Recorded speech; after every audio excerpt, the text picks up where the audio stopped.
విజ్ఞాన్ వైభవ్ 2025 గచ్చిబౌలి స్టేడియంలో అంగరంగ వైభవంగా అయితే జరుగుతుంది. సో ఇప్పుడు ప్రెసెంట్ అయితే బీడీఎల్ స్టాల్ అయితే ఉన్నాను. పిల్లల కోసం ఎంతో చక్కగా అయితే ఈ ఆర్మీకి డిఫెన్స్కి సంబంధించిన ఎలక్ట్రానిక్ గ్యాజెట్స్ అయితే ఏర్పాటు చేశారు. ఈ స్టాల్ యొక్క ప్రత్యేకతలు ఏంటో తెలుసుకుందాం. సార్ చెప్పండి, అసలు ఏవేవి ఏర్పాటు చేశారు? పిల్లలు చాలా అట్రాక్టివ్గా అనిపిస్తున్నారు అన్నీ చూస్తూ తెలుసుకుంటున్నారు.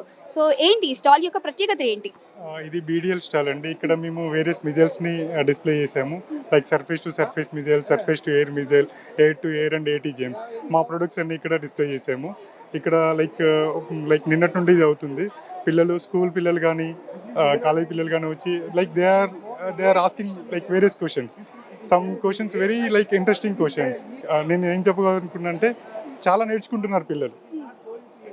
మిమ్మల్ని వచ్చి ఏమైనా డౌట్స్ అడగటం అలాంటివి ఏమైనా చేస్తున్నారా? మీరు వాళ్ళకి ఎటువంటి హెల్ప్ చేస్తున్నారు ఆ డౌట్స్ విషయంలో?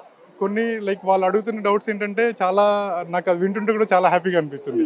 అంటే they are showing lot of interest on this. So it is good. Okay, next చిన్నపిల్లలు చాలా మంది ఉన్నారు కాబట్టి బీడీఎల్లో జాయిన్ అవ్వాలి లేకపోతే ఏంటి అంటే ప్రాసెస్ ఏ విధంగా ఉంటుంది? అసలు బీడీఎల్ అంటే ఏంటి పిల్లలకి అర్థమయ్యే విధంగా చెప్పండి. మేము ఇక్కడ లైక్ రిక్రూట్మెంట్ పాలసీ కూడా ఉంది మాకు. ఎలా రిక్రూట్మెంట్ చేసుకుంటాం ఏంటన్నది అక్కడ మేము ఆ బ్రౌచర్స్ ఇచ్చాము.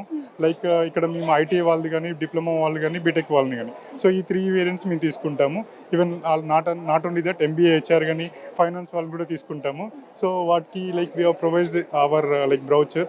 లైక్ మా ఎంట్రీ స్కీమ్ ఎలా ఉంటుంది, లైక్ ఐటీ వాళ్ళని ఎలా తీసుకుంటాము, డిప్లొమా వాళ్ళని ఎలా తీసుకుంటాము, బీటెక్ వాళ్ళని ఎలా డిగ్రీ లెవెల్ని ఎలా తీసుకుంటాము, లైక్ ఆ స్కీమ్స్ కూడా మేము బ్రౌచర్లో చూపించాము. అంటే మనకు ఒకసారి ఎక్విప్మెంట్ ఏంటి అనేది చూపించి ఎక్స్ప్లెయిన్ చేయగలుగుతారా? ఇది ఏంటి? ఇది ఆకాష్ మిజైల్ అండి. ఇది సర్ఫేస్ టు ఎయిర్ మిజైల్. ఇది వచ్చేసి 25 కిలోమీటర్స్ రేంజ్ వరకు వెళ్తుంది. ఇదేంటంటే మనము ఈ మిజైల్ చాలా లైక్ మన సర్వీసెస్ వాళ్ళు అందరూ వాడుతున్న మిజైల్ ఇది. So you can see the specifications here. Range వచ్చేసి 25 కిలోమీటర్స్ ఉంటుంది. స్పీడ్ వచ్చేసి 2.5 మ్యాక్. తర్వాత ఫ్లైట్ టైం వచ్చేసి 40 సెకండ్స్. ఇది వచ్చేసి ఆకాష్ ఎన్జీ అండి. ఇది వచ్చేసి అస్త్ర ఎయిర్ టు ఎయిర్ మిజైల్. ఇది వచ్చేసి LRLACM long range long attack cruise missile. ఇది VLSRSM vertical launch surface to air missile. ఇది వచ్చేసి PDV అండ్ ఇది వచ్చేసి MRSAM medium range surface to air missile. తర్వాత QRSAM quick reaction surface to air. ఇది ఎక్కడ ఎక్కువ యూజ్ చేస్తుంటారు? ఇవన్నీ మన సర్వీసెస్ వాళ్ళు వాడుతున్నారు. మన air force, army, navy, try services వాళ్ళు వాడుతున్నారు అనమాట ఈ మిజైల్స్. ఒక్కొక్క రిక్వైర్మెంట్ లైక్ నేను ముందు చెప్పినట్టు సర్ఫేస్ టు సర్ఫేస్ అంటే రిక్వైర్మెంట్ వేరే ఉంటుంది, సర్ఫేస్ టు ఎయిర్ అంటే వేరేలా ఉంటుంది. సో ఎవరికి ఏ రిక్వైర్మెంట్ వాళ్ళు వాడతారు. మీరే మ్యానుఫ్యాక్చర్ చేస్తారా ఇవన్నీ? మేము మ్యానుఫ్యాక్చర్ చేస్తాము. ఇప్పుడు ఈ మిజైల్స్ అన్ని మేము మ్యానుఫ్యాక్చర్ చేసేవి అనమాట. అక్కడ చూస్తే AAD ఉంది, అడ్వాన్స్ ఆర్మీ డిఫెన్స్ అని, ప్రళయ్ అని.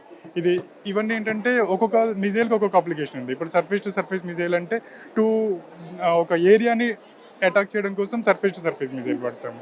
తర్వాత ఇక్కడ AAD అండ్ PDV ఏంటంటే ఇన్కమింగ్ మిజైల్స్ వచ్చాయనుకోండి వాటిని అటాక్ చేయడం కోసం AAD అండ్ PDV వాడతాం. తర్వాత ఈ SAMs ఉన్నాయి, సర్ఫేస్ టు ఎయిర్ మిజైల్స్ ఉన్నాయి. ఏమైనా ఫైటర్ జెట్స్, ఏమైనా ఎనిమీ ఫైటర్ జెట్స్ వచ్చినప్పుడు ఆ ఫైటర్ జెట్ని కౌంటర్ చేయడం కోసం మనం ఈ సర్ఫేస్ టు ఎయిర్ మిజైల్స్ వాడతాం. ఈ MRSAM కానీ, ఆకాష్ NG కానీ ఇవేంటంటే to counter the fighter jets అనమాట. సో ఎనిమీ ఫైటర్ జెట్ని కౌంటర్ చేయడానికి. అలాగే మాకు UAV లాంచ్డ్ మిజైల్స్ కూడా ఉన్నాయన్నమాట. UAV launched bombs and missiles ఉన్నాయి.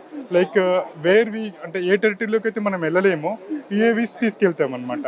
ఆ UAV ఏంటంటే ఒక 10 కిలోమీటర్స్ వరకు వెళ్ళిన తర్వాత అక్కడ నుండి బాంబ్స్ కానీ మిజైల్స్ కానీ డ్రాప్ చేస్తారనమాట.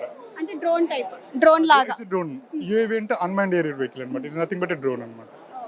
అంటే చిన్నప్పుడు టీవీలో చూడడం లేకపోతే డైరెక్ట్ గా ఇలాంటి ఎక్స్పీరియన్స్ ఎప్పుడు ఉండదు. సో చిన్న పిల్లల వరకు తీసుకొచ్చారు, మీకు ఎలా అనిపిస్తుంది? We are happy, we are very happy. Like ఒక్కొక్కరు అడుగుతున్న క్వశ్చన్స్ కానీ వాళ్ళ like we can see their facial feelings, right? We are very happy అనమాట. మీరు ఎప్పుడు నార్మల్ సిటిజన్స్ తో ఎక్కువ కనిపించి ఇలా ఎగ్జిబిషన్ పెట్టి ఎక్స్ప్లెయిన్ చేయరు. So for the first time మీరు పెట్టారు కాబట్టి పిల్లల అప్రోచ్ కూడా అండ్ పేరెంట్స్ అలా 3 days జరగబోతుంది కాబట్టి నిన్న ఏ విధంగా ఉండింది క్రౌడ్, ఈ రోజు ఏ విధంగా ఉండబోతుంది, రేపు ఏంటి? నిన్న కూడా ఫుల్ ఉంది అండి క్రౌడ్. ఇవాళ కూడా you can see the crowd here and tomorrow also we are expecting same crowd. We are happy to help them.